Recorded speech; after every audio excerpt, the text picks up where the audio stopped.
Hello friends and welcome back to my channel. So friends, in today's video we are going to revise the chapter 12 electricity of physics of class 10th from NCERT. So without any further ado, let's get started with our chapter.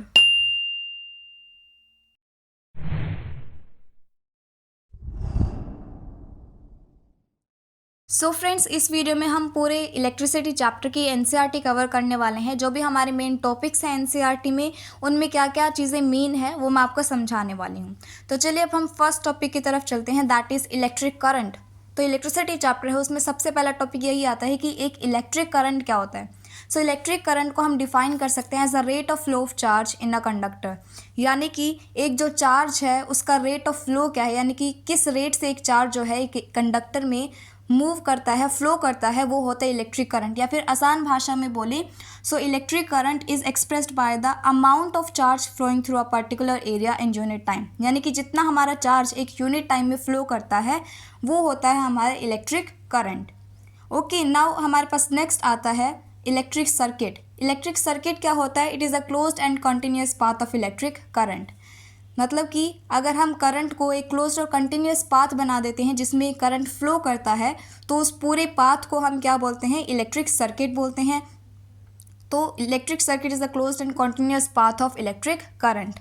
और एक बात आपको यहाँ पर ध्यान रखनी है, that current flows from positive terminal of the battery to the negative terminal of the battery, यानी कि जो इलेक्ट्रिक सर्किट है उसके अंदर एक बैटरी होती है, राइट।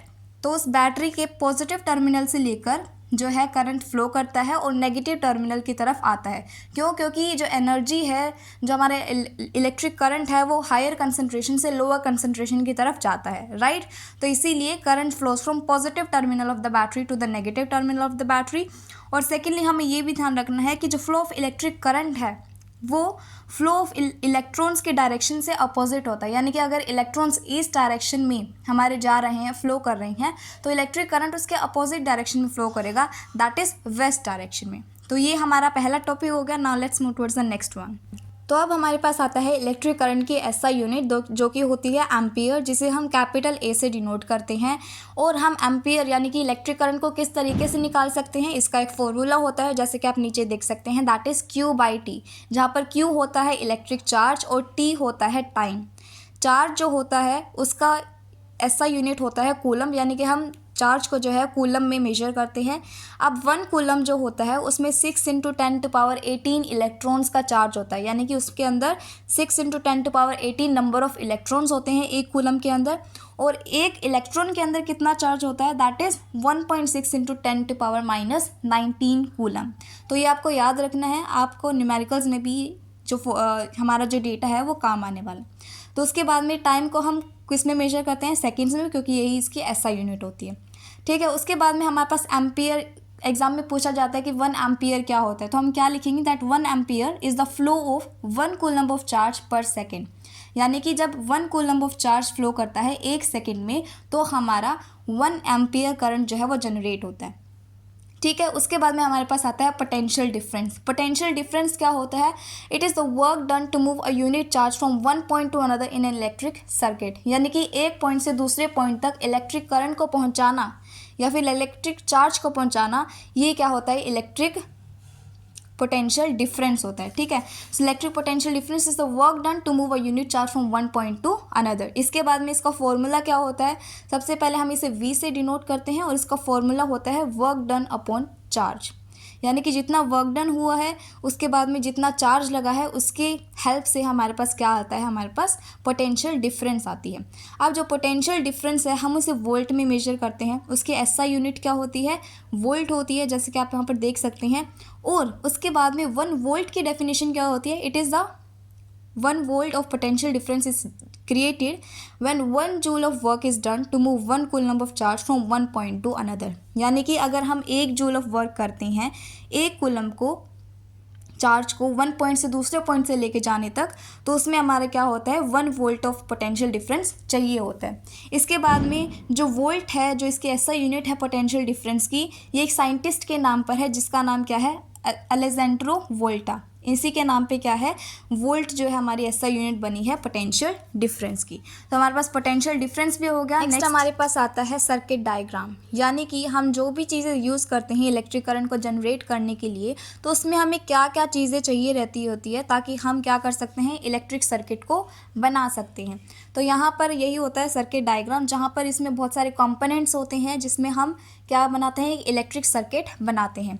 सो सर्किट डायग्राम में क्या क्या हमें कंपोनेंट्स चाहिए होते हैं, वो होते हैं सेल, बैटरी, प्लग की होता है, या फिर आप कह सकते हैं स्विच, जिससे हम करंट के फ्लो को जो है कंट्रोल कर सकते हैं कि करंट उसमें से पास होगा तो हम उसको क्या करते हैं, बंद कर देते हैं, क्लोज कर देते हैं प्लग की को, और जब हमें करंट नहीं पास करवाना था तो हम उसे ओपन कर देते हैं, यानी कि जो हमारा सर्किट है उसको ब्रेक कर देते हैं ताकि करंट फ्लो ना करे। उसके बाद में resistors, connecting wires, ammeter, bulb, voltmeter, इन सभी चीज़ों का हम यूज़ करते हैं सर्किट डायग्राम में। तो यहाँ पर आप जो फोटो देख सकते हैं एनसीईआरटी में हमारे दे रखी है, तो इसको भी आपको याद कर लेना है ताकि आपको ईजिली सिंबल्स पता लग जाए कि इलेक्ट्रिकल जो कंपोनेंट्स होते हैं उनको कैसे हम डिनोट करते हैं सर्किट डायग्राम में।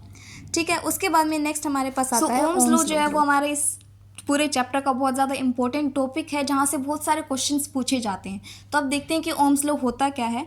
सो it is the potential difference across the ends of a metallic wire in an electric circuit is directly proportional to the current flowing through it. यानी कि जो भी एक इलेक्ट्रिक सर्किट में पोटेंशियल डिफरेंस है और उसमें से जो करंट प्रोड्यूस हो रहा है, तो ये करंट और पोटेंशियल डिफरेंस दोनों आपस में डायरेक्टली प्रोपोर्शनल होते हैं। यानी कि अगर करंट बढ़ेगा तो पोटेंशियल डिफरेंस बढ़ेगा, पोटेंशियल डिफरेंस बढ़ेगा तो करंट भी उसके साथ बढ़ जाएगा।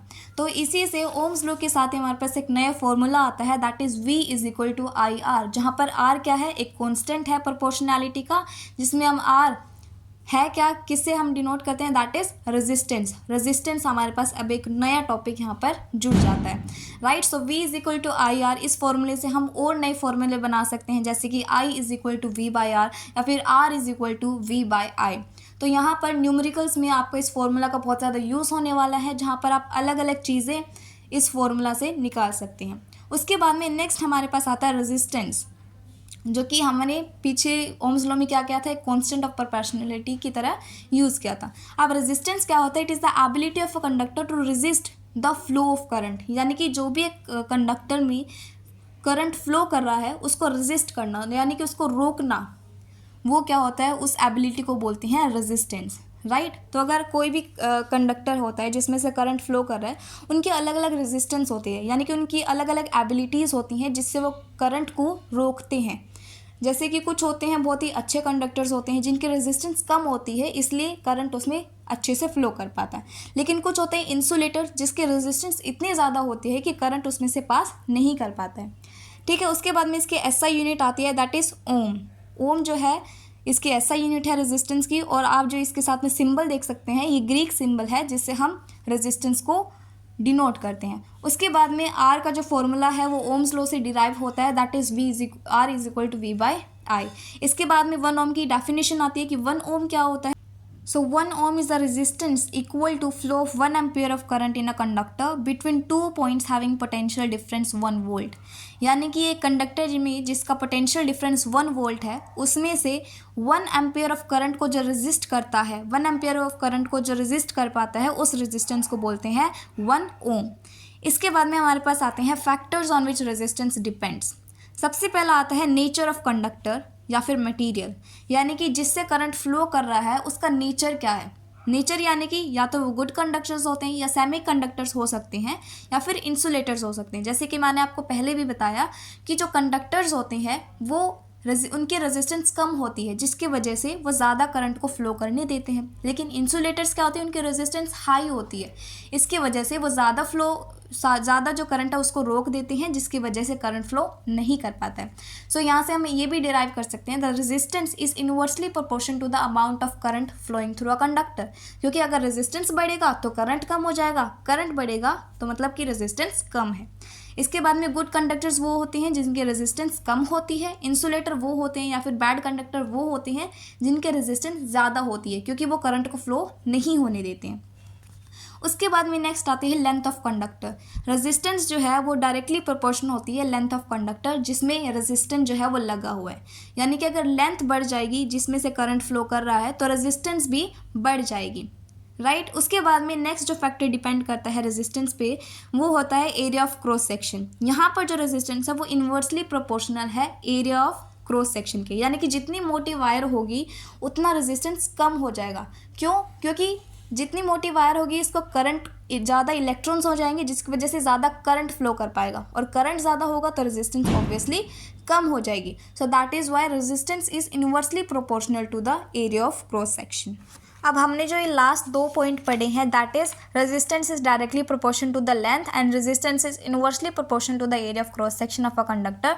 इससे हमारे पास एक और नया फॉर्मूला बन जाता है, that is R is directly proportional to the L by A.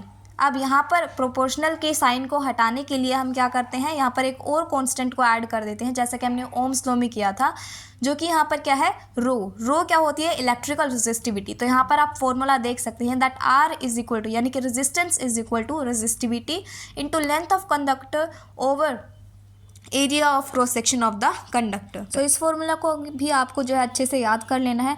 अब हम जानते हैं कि इलेक्ट्रिकल रेजिस्टिविटी क्या होती है। So resistivity is the resistance of a conductor of unit length and unit area of cross section, यानी कि जो भी हमारे पास कंडक्टर है, एक यूनिट लेंथ है उसकी, जितनी भी एरिया ऑफ क्रॉस सेक्शन है, वो जितने रेजिस्टेंस प्रोड्यूस करता है, जितना रेजिस्टेंस वो प्रोड्यूस करता है वो इसकी रेजिस्टिविटी कहलाएगा। ठीक है। अब रेजिस्टिविटी की ऐसा यूनिट क्या होती है? ओम मीटर। अब इसके अलावा हमें ये पता चल गया कि रेजिस्टेंस और रेजिस्टिविटी जो है वो दोनों ही क्या है? डायरेक्टली प्रोपोर्शनल है। रेजिस्टेंस बढ़ेगा तो ऑब्वियस सी बात है रेजिस्टिविटी भी बढ़ेगी, लेकिन जो दोनों जो है रेजिस्टेंस और रेजिस्टिविटी, ये टेम्परेचर के साथ बदलती रहती है, यानी कि टेम्परेचर वेरी करेगा तो रेजिस्टेंस और रेजिस्टिविटी भी चेंज होती जाती है। इसके अलावा हमें ये भी पता है कि रेजिस्टिविटी जिसकी ज़्यादा होगी तो करंट कम फ्लो करेगा, राइट। अलॉयज़ में भी कुछ ऐसा ही होता है। अलॉयज़ जो है वो मेटल्स के मिक्सचर होते हैं, या फिर एक मेटल और नॉन मेटल के मिक्सचर से बनते हैं। तो अलॉयज़ के क्या है? हाई टेम्परेचर होते हैं। हाई टेम्परेचर होने के कारण उनके पास ज़्यादा इलेक्ट्रिकल हीट प्रोड्यूस करने की क्षमता होती है, इसीलिए उन्हें इलेक्ट्रिक आयरन टोस्टर्स में यूज़ किया जाता है। इसके अलावा जो हमारा बल्ब होता है, बल्ब का जो फिलामेंट होता है वो टंगस्टन से बना हुआ होता है। टंगस्टन भी एक अलॉय है, उसकी क्या है? हाई मेल्टिंग पॉइंट होता है, और हाई जो है इसका रेजिस्टिविटी होती है। हाई रेजिस्टिविटी होने के कारण जो है हमारी जो इलेक्ट्रिकल एनर्जी है वो लाइट एनर्जी में कन्वर्ट हो जाती है, और हमारे पास रोशनी उसमें से निकलने लग जाती है। वहीं दूसरी ओर जो कॉपर और एल्यूमिनियम जो है वो ऐसे मेटल्स हैं जिसको हम वायर्स, इलेक्ट्रिकल वायर्स बनाने में यूज़ करते हैं। क्यों? क्योंकि इनकी रेजिस्टेंस कम होती है, तो इसलिए इलेक्ट्रिक करंट जो वो ईजिली इनमें से फ्लो कर पाता है। सो अब हम आते हैं हमारे नेक्स्ट टॉपिक पर, that is combination of resistors, यानी कि हम रेजिस्टर्स को किस तरीके से अलग अलग तरीके से जोड़ सकते हैं ताकि हम उसे डिफरेंट पर्पसेस के लिए यूज़ कर सकें। सो फर्स्ट हमारे पास आता है सीरीज़ कॉम्बिनेशन। सीरीज़ कॉम्बिनेशन में क्या होता है? रेजिस्टर्स जो है वो एंड टू एंड जुड़े हुए होते हैं, यानी कि एक ही लाइन में होते हैं, और सारे रेजिस्टर जो है जैसे कि आप डायग्राम में देख सकते हैं, जैसे कि R1 और R2, ये एंड टू एंड जुड़े हुए होते हैं। अब सीरीज़ कॉम्बिनेशन में क्या होता है? ऐसे कॉम्बिनेशन में क्या होता है कि करंट जो है वो सेम रहता है, सभी में करंट सेम रहता है। तो जब हम एमीटर की रीडिंग देखते हैं तो सभी में क्या है? सभी रेजिस्टेंस में से करंट जो है वो सेम ही पास कर रहा होता है, लेकिन जो पोटेंशियल डिफरेंस है वो वैरी करता है। पोटेंशियल डिफरेंस चेंज होता रहता है जैसे जैसे करंट जो है अलग अलग रेजिस्टर्स में जाता है। ठीक है। तो इसीलिए हमारे पास क्या आता है, अगर हमें टोटल पोटेंशियल डिफरेंस निकालना है तो हम V किस तरीके से निकाल सकते हैं? V1 plus V2। ठीक है। तो इस तरीके से ऐड करके हम V1 प्लस V2 निकाल सकते हैं। ऐसा इसलिए होता है क्योंकि हर एक रेजिस्टर का जो है अपना अपना वोल्ट मीटर लगाना पड़ता है, अपनी अपनी वोल्टेज अलग होती है इनकी। ठीक है। उसके बाद में टोटल अगर हमें रेजिस्टेंस निकालना है कि टोटल रेजिस्टेंस कितना होगा, तो हम इजीली R1 प्लस R2, अगर इसमें और भी ज़्यादा रेजिस्टर लगे हुए हैं तो R3 R4 इस तरीके से ऐड करके हम टोटल रेजिस्टेंस या फिर इक्विवेलेंट रेजिस्टेंस को निकाल सकते हैं। ठीक है। तो आई होप कि सीरीज कॉम्बिनेशन क्लियर हो गया। नेक्स्ट आते हैं पैरेलल कॉम्बिनेशन पे। पैरेलल कॉम्बिनेशन में क्या होता है? उसी का उल्टा होता है। पहले तो सीरीज कॉम्बिनेशन में एंड टू एंड जुड़े हुए थे, अब क्या है? पैरेलल हो जाते हैं, यानी कि एक के नीचे दूसरा, दूसरे के नीचे तीसरा। ठीक है। तो इस तरीके से वो जुड़े होते हैं, जैसे कि आप डायग्राम में देख सकते हैं R1 R2 R3 ये तीनों पैरेलल हैं, राइट।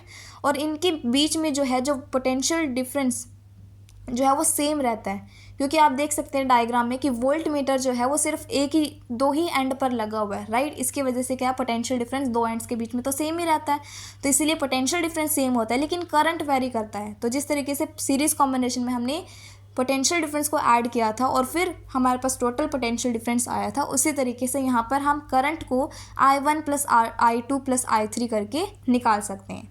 ठीक है, क्योंकि करंट वेरी करता रहता है, क्योंकि रेजिस्टेंस अलग अलग है, रेजिस्टेंस अलग अलग होने के कारण करंट भी चेंज होता रहता है। उसके बाद में अगर हमें टोटल रेजिस्टेंस निकालनी है तो इसका फॉर्मूला अलग होता है, दैट इज़ 1/R, यानी कि total resistance is equal to 1/R1 plus 1/R2 plus 1/R3। तो टोटल हमारे जो रेजिस्टेंस है उनका रेसिप्रोकल करके हमारे पास जो सम आता है वो हमारे पास आता है total resistance in parallel combination.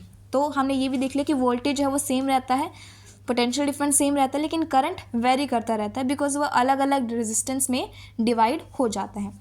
सो अब हम आते हैं हमारे नेक्स्ट टॉपिक पर, that is heating effect of electric current, यानी कि इलेक्ट्रिक करंट किस तरीके से हीटिंग इफेक्ट, हीट जनरेट कर सकता है। सो क्या होता है that if electric current is purely resistive then the energy entirely get dissipated in the form of heat, यानी कि अगर इलेक्ट्रिक करंट को ज़्यादा रेजिस्टेंस का सामना करना पड़ रहा है, यानी कि ज़्यादा रेजिस्ट हो रहा है इलेक्ट्रिक करंट, इसकी वजह से क्या होता है, ये सारी जो एनर्जी है वो किस में बदल जाती है, हीट एनर्जी में बदल जाती है। हीट एनर्जी के कारण जो है heating effect of electric current produce होता है। ठीक है, इसके बाद में इलेक्ट्रिक करंट जो है that generates heat to overcome resistance offered by the conductor. इसमें होता क्या है कि जो इलेक्ट्रिक करंट होता है उसके ऊपर रेजिस्टेंस लग रही होती है, उस रेजिस्टेंस को ओवरकम करने के लिए ताकि वो ईजिली फ्लो कर सके, उसमें क्या है इलेक्ट्रिक करंट बढ़ जाता है। राइट, इलेक्ट्रिक करंट बढ़ेगा एक जगह पर तो रेजिस्टेंस बढ़ जाती है, तो रेजिस्टेंस बढ़ रही है तो हीट बढ़ जाएगा, हीट बढ़ गई है तो heating effect of electric current हमारे पास फेनोमेना आ जाता है। ठीक है, और हमारे पास एक और जो है रिलेशन है रेजिस्टेंस और हीट एनर्जी प्रोड्यूस जो होती है वो क्या है कि रेजिस्टेंस अगर बढ़ेगी तो हमारा हीटिंग इफेक्ट भी बढ़ जाएगा। जैसे कि हमने एग्जांपल लिया था बल्ब की फिलामेंट का, राइट, तो बल्ब की फिलामेंट क्या है, उसमें हाई रेजिस्टेंस होती है जिसकी वजह से हीट बढ़ जाती है और वो क्या है चमकने लग जाता है, रोशनी प्रदान करने लग जाता है।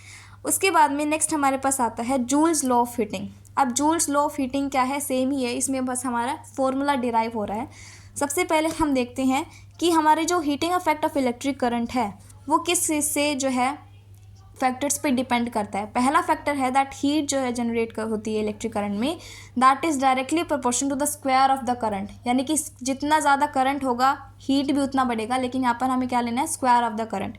उसके बाद में हीट जो है that is directly proportion to the resistance, resistance बढ़ेगा तो हीट भी बढ़ जाएगी।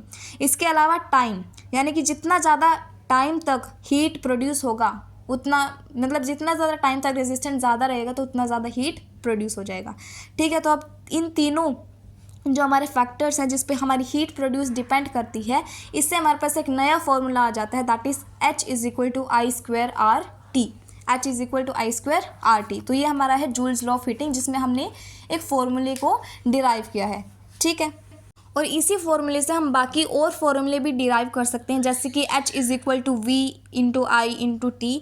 ये सब हम कैसे कर सकते हैं, ओम्स लॉ में जो हमारा फॉर्मूला मिला था उसमें वी आई आर के अलग अलग वैल्यू निकलती है, राइट, तो उससे हम जो है नए नए फॉर्मूलाज यहाँ पर बना सकते हैं।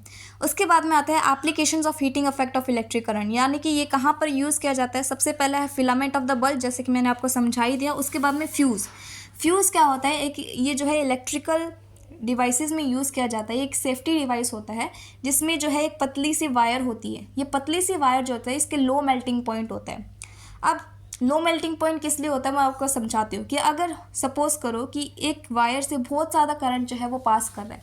अब ज़्यादा करंट जब पास करेगा तो क्या होगा कि ज़्यादा हीट प्रोड्यूस होगी, और अगर जितना वो हमारा इंस्ट्रूमेंट जिसमें वो हीट प्रोड्यूस हो रही है, जिसमें वो करंट आ रहा है, उसको इतना करंट नहीं चाहिए, तो ज़्यादा करंट के कारण क्या हो जाएगा, वो ख़राब हो जाएगा। तो उसे ख़राब होने से बचाने के लिए हम क्या करते हैं, एक फ्यूज़ फिट कर देते हैं। अब क्या होता है कि अगर ज़्यादा करंट पास करता है तो फ्यूज़ की जो वायर है वो मेल्ट हो जाती है, जिसकी वजह से सर्किट ब्रेक हो जाता है, क्योंकि जो फ्यूज़ वायर है वो बहुत ज़्यादा लो मेल्टिंग पॉइंट होता है। तो ज़्यादा करंट पास होने के बाद जो है हीट प्रोड्यूस होती है, जिसकी वजह से फ्यूज़ वायर जो है वो हमारी मेल्ट हो जाती है, सर्किट ब्रेक हो जाता है। हमारे जो हीटिंग अप्लाइंसेस होते हैं, जो भी हमारे इंस्ट्रूमेंट होते हैं, वो हमारे बच जाते हैं। तो ये हमारे हो गए applications of heating effect of electric current. First is filament of bulb and second is so friends, अब हम आ जाते हैं हमारे लास्ट टॉपिक पर, that is electric power. Electric power क्या होती है, it is the amount of electric charge consumed in a circuit per unit time, यानी कि एक यूनिट टाइम में कितना ज़्यादा चार्ज हमारा कंज्यूम हुआ है, इसको हम क्या बोलते हैं, इलेक्ट्रिक पावर। राइट। अब हम इलेक्ट्रिक पावर को जो है P से डिनोट करते हैं और इसका फॉर्मूला क्या होता है V इंटू आई, यानी कि potential difference into current is equal to electric power. अब यहाँ पर अगेन हम जो है ओम्स लॉ से जो हमारे पास फॉर्मूला थे that is V is equal to I R या फिर I is equal to V upon R, इससे हम नए फॉर्मूले बना सकते हैं that is I square R या फिर IRT, राइट। तो इस तरीके से पावर के भी अलग अलग फॉर्मूले हम बना सकते हैं। उसके बाद में इसकी SI यूनिट की बात करते हैं। तो SI यूनिट इलेक्ट्रिक पावर की क्या होती है दैट इज़ वोट। अब 1 वोट की डेफिनेशन क्या होती है, it is the power consumed by a device which carries 1 ampere of current when potential difference is 1 volt. यानी कि हमारे पास जो फॉर्मूला था P is equal to V I, उसी को ही हमने कन्वर्ट कर दिया है 1 वोट की डेफिनेशन में, दैट कि ये जो है वो पावर कंज्यूम्ड है डिवाइस के द्वारा जिसमें 1 एम्पियर ऑफ करंट फ्लो करता है, जिसमें पोटेंशियल डिफरेंस क्या रहता है 1 वोल्ट। सो 1 वोल्ट पोटेंशियल डिफरेंस में जब 1 एम्पियर ऑफ करंट जो है पास करता है तो उसमें 1 वोल्ट ऑफ पावर कंज्यूम हो जाती है डिवाइस के द्वारा। ठीक है, तो ये हमारे पास हो गया SI यूनिट ऑफ पावर। अब जाते जाते थोड़ा बहुत इलेक्ट्रिकल एनर्जी के बारे में भी सीख लेते हैं। इलेक्ट्रिकल एनर्जी क्या होती है, पावर इनटू टाइम, यानी कि पावर कंज्यूम्ड इनटू जितना टाइम में वो पावर कंज्यूम हो रहा है, इसको जब हम मल्टीप्लाई करते हैं तो हमारे पास क्या आ जाते हैं इलेक्ट्रिकल एनर्जी कंज्यूम्ड। अब इलेक्ट्रिकल एनर्जी की जो SI यूनिट होती है वो होती है किलोवोट आवर। जो हम यूनिट ऑफ एनर्जी जो कि हम यूज़ करते हैं दैट इज़ किलोवोट आवर। किलोवोट क्या है, वोट की ही बड़ी यूनिट है। 1 किलोवाट में 1000 वोट होते हैं और 1 आवर में 3600 सेकेंड्स होते हैं, राइट। तो हमारा energy consumed is power into time. उसके बाद में 1 किलोवाट आवर में कितने जूल्स होते हैं that is equal to 3.6 into 10⁻⁶ joules. और जूल्स को हम क्या लिख सकते हैं, वोट सेकेंड भी लिख सकते हैं। तो लास्ट में क्या है that kilowatt hour is the unit of electrical energy, यानी कि इलेक्ट्रिकल एनर्जी को हमें निकालने के लिए हमारी जो यूनिट होती है दैट इज़ किलोवाट आवर। कि अगर हम बोले कि हमारे महीने में इतने हमने जो है यूनिट कंज्यूम किए हैं एनर्जी के, तो हम क्या बोल रहे होते हैं कि इतने किलोवाट आवर कंज्यूम करते हैं, क्योंकि वोट जो है या फिर हमारी जो जूल्स जो है वो बहुत ज़्यादा स्मॉल यूनिट हो जाती है, इसीलिए हम किलोवाट आवर का यूज़ करते हैं। So friends, this was about today's video. If you find this video helpful, then don't forget to like, share and subscribe to my channel. See you in the next video.